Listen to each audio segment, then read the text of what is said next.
Hi, ladies and gentlemen. How are you? Hope you're fine. I'm fine too. Well, I'm happy to connect with you this night, this lovely night. It's amazing to see that God has offered us another opportunity to get to share the wisdom of God and the truth of life. In life, there is something that we should never lack to have. In life, we need hope. We need the truth in our lives. We need the wisdom of God. We need to be encouraged by God. We need not to dwell in the limitations of life. No matter the circumstance of life, always remember that you are valued. And your values don't determine on how you look, how you wear, how people say about you. You are valued because you are a child of God. This makes you a king or a queen automatically. Never believe in what the world says. It's beautiful.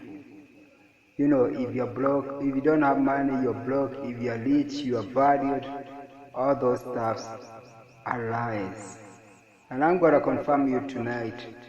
They are not truth. They are not the truth of God. You get my point. Stop dwelling on fear. Fear is something that will paralyze you more than a person in a wheelchair, more than a disabled person. Fear will make you disabled. F-E-I-R.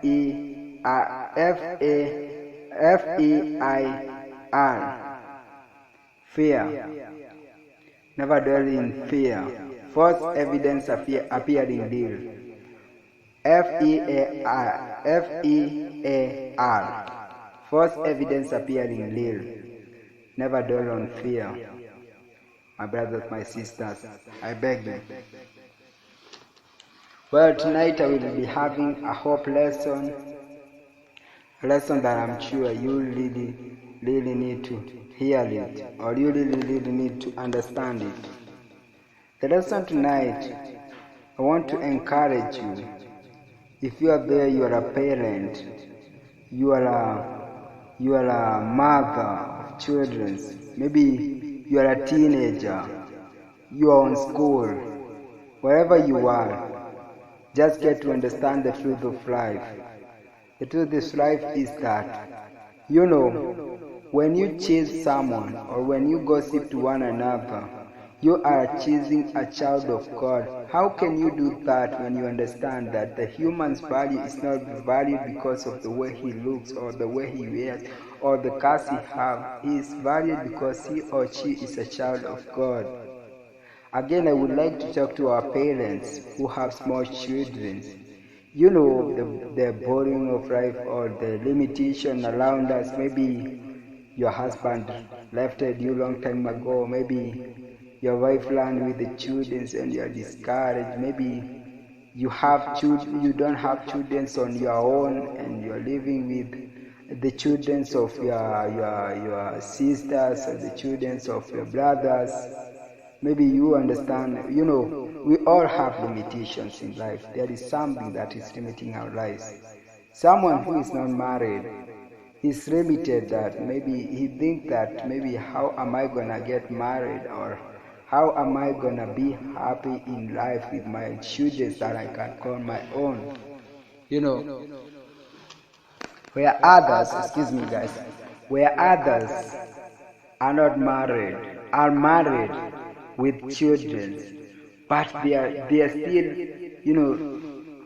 still stressed up, as in how to raise their children. Maybe your children, you don't have money to raise them. Maybe you're broke. Maybe the limitations of life has limited you. Maybe you don't see anything coming out of your broken pieces. It's called the limitations of life.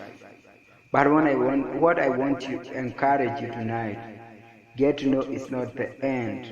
That's not how your story ends.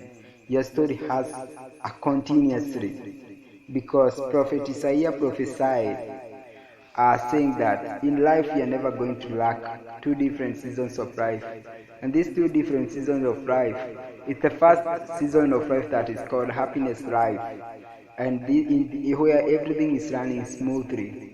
And the next season of life is where you are broke, or maybe where you are discouraged, or maybe where you're living under fearness of Satan. Maybe you don't have a husband, maybe you're not married, maybe you're married but your marriage is disabling you, it's full of troubles. These are the seasons of life, and they will never lack in any human's life. But what I want to talk tonight is about love. When we have love, I think we have everything. Like I have come to experience in our world today, or in our country today, many teenagers or many children are not getting enough love from their parents due to the lack of, limitations of life. Maybe you are there, you are a parent, you are struggling to get even daily meal.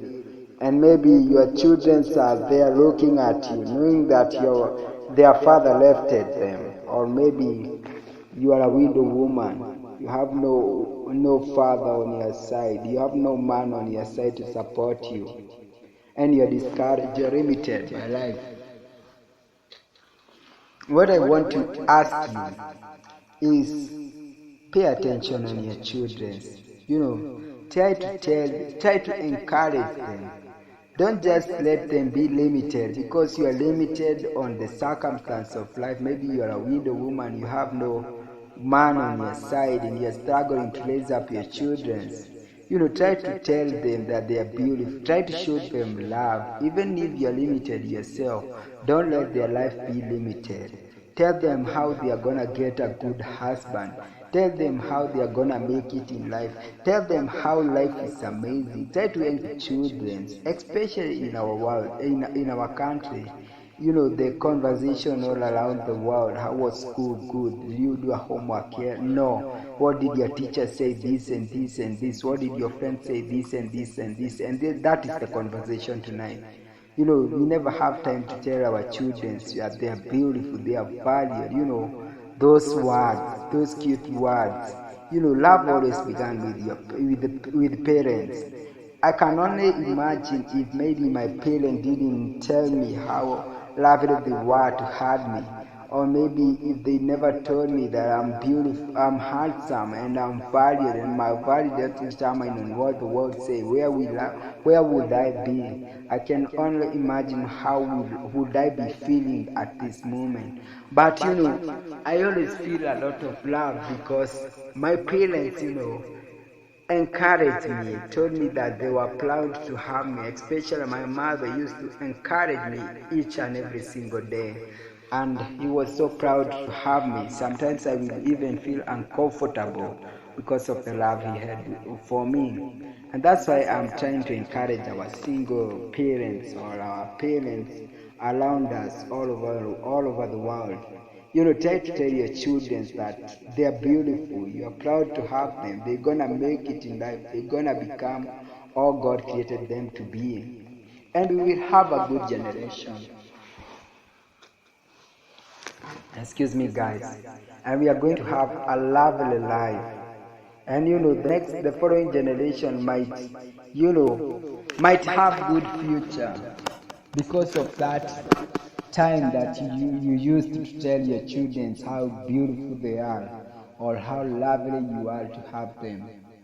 And they're not gonna be limited.